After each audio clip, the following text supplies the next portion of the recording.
अस्सलाम वालेकुम dear students, हम पढ़ रहे हैं एग्रीकल्चर। ठीक है, तो कल के टॉपिक में हमने पढ़ा मीनिंग ऑफ एग्रीकल्चर। एग्रीकल्चर की मीनिंग क्या है, एग्रीकल्चर क्या है, और एक्टिविटीज़ ऑफ द पीपल, इसमें कौन कौन सी लोग एक्टिविटीज़ करते हैं। प्राइमरी एक्टिविटीज़ आती हैं, सेकेंडरी आती है और टेरिटरी एक्टिविटीज़ इसमें आती हैं। ये सब कुछ हमने कल के टॉपिक में पढ़ा। आज जो हम पढ़ने जा रहे हैं वो है एग्रीकल्चरल एक्टिविटीज़। कौन कौन सी एग्रीकल्चरल एक्टिविटीज़ हम लोग करते हैं।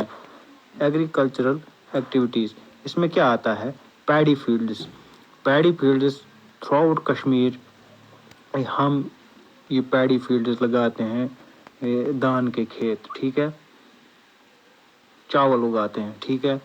एप्पल ऑर्चार्ड, ये भी आपको पता है, मेवे के बागात, हाँ ये भी एग्रीकल्चरल एक्टिविटी में आता है।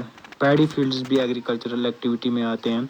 सनफ्लावर फार्म है, ठीक है, ब्रिंजल फार्म है, और रेयरिंग ऑफ लाइव स्टॉक जिसमें हम मवेशी पालते हैं। ये सारा कलेक्टिवली किसमें आता है, सब चीज़ें आती हैं एग्रीकल्चरल एक्टिविटीज़ में। पैडी फील्ड्स आता है, एप्पल ऑर्चार्ड्स आते हैं, सनफ्लावर आता है, ब्रिंजल फार्म आता है, और रेयरिंग ऑफ लाइव स्टॉक इसमें और भी चीज़ें आती हैं, जैसे रेयरिंग ऑफ फ्लावर्स आता है, फिशिंग आता है।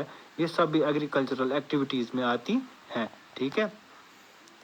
तो नेक्स्ट है क्या है हमारा, एरेबल लैंड। एरेबल लैंड किसको कहते हैं, the right type of soil and climate are vital for any kind of agricultural activity.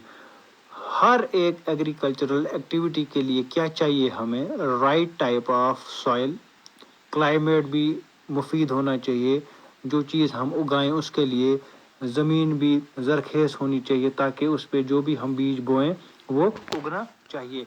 Climate भी होना चाहिए, और टाइम टू टाइम रेनफॉल भी ज़रूरी है।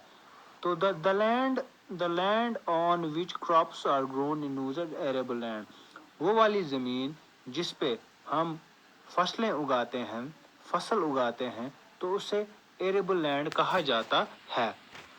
जियोग्राफिकली